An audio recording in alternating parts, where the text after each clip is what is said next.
Good morning, class 8th. As you all know, we read history's lesson, women, caste and social reform, and in previous class we read about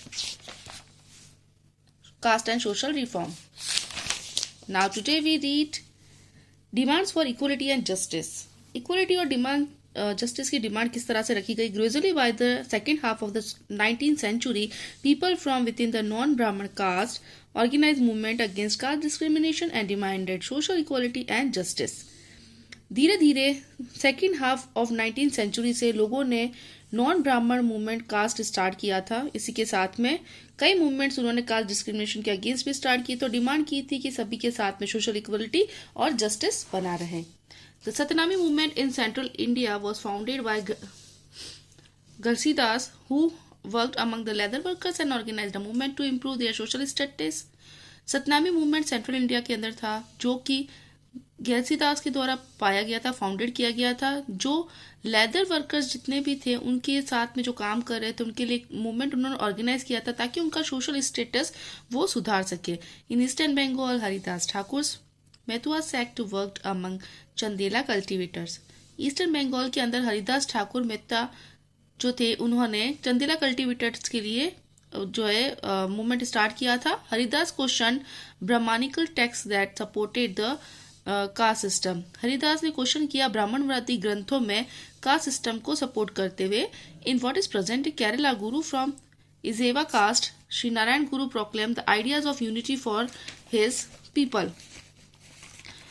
जिसे आम केरल कहा जाता है, वह इजामा जाति के श्री नारायण गुरु ने अपने लोगों के बीच यूनिटी का आइडियल रखा था और उन्हें जाति की विभिन्नता के आधार पर लोगों के बीच में भेदभाव करने का भी विरोध किया था.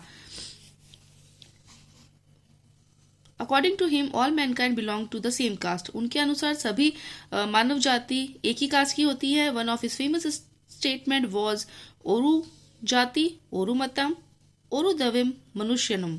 That means one caste one religion one god for human kind. एक जाति एक धर्म एक ही भगवान सभी मनुष्य जाति के लिए. All these sects were founded by leaders who came from non Brahmin caste and worked among them. ये सभी सेक्ट फाउंडेड किए गए थे उन लीडर्स के द्वारा जो नॉन ब्राह्मण कास्ट के थे और उनके बीच में काम करते थे. They try to change those habits and practices which provoke the contempt of dominate classes. उन्होंने ट्राई किया कि वो चेंज कर सके उन हैबिट्स उन आदतों को और उन प्रथाओं को जो कि डोमिनेट क्लासेस के द्वारा चलाया गया या प्रोवोक किया गया था. They try to create a sense of self esteem among the subordinate caste. उन्होंने सब ऑर्डिनेट क्लासेस में स्वाभिमान की भावना पैदा करने की भी कोशिश की थी. Now is Gulamgiri. One of the most vocal among the low caste leaders were Jyotiba Rao Phule. एक मोस्ट इम्पॉर्टेंट जो लो कास्ट लीडर था उसका नाम था ज्योतिबा राव फूले.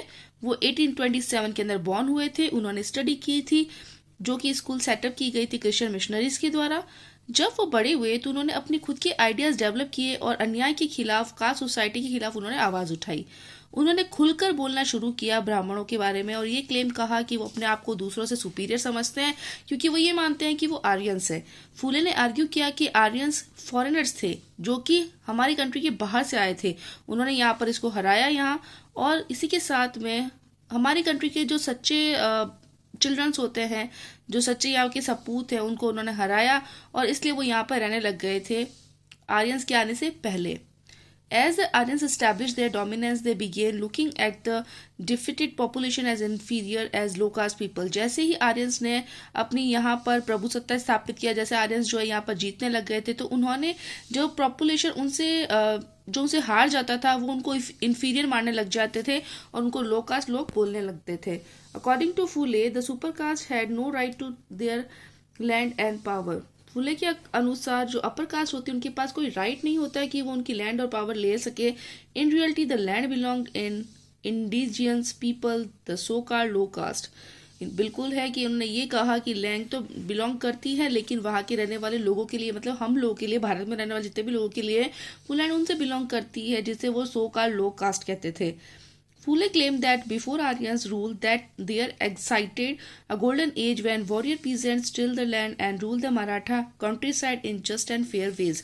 फूले ने क्लेम किया कि आर्यन के आने से पहले जब रूल था तो भारत एक गोल्डन एज के रूप में माना जाता था, जब वॉरियर पीजेंट्स अपने खेत को जोतते थे और मराठा यहाँ पर कंट्री के दूसरी तरफ रूल करते थे और वहां पर बहुत ही फेयर तरीके होते थे.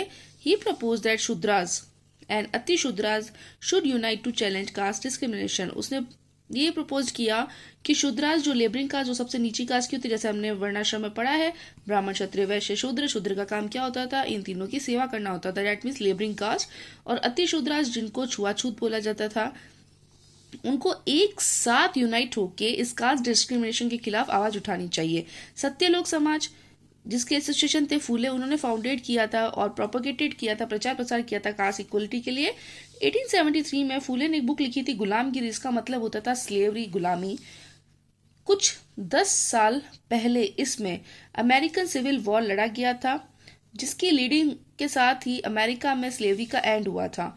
फूले ने डेडिकेट किया था अपनी बुक्स को उन सभी अमेरिकन को जो गुलामी की प्रथा से मुक्त होना चाहते थे और लड़ रहे थे. इसलिए उन्होंने स्टैब्लिश किया एक लिंक कंडीशन उन्होंने रखी थी लोअर कास्ट के बीच इंडिया और black slaves in America.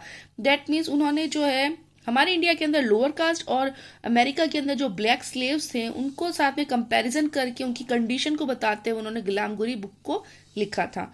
As this example show Phule extended his criticism of the caste system to argue against all form of inequality.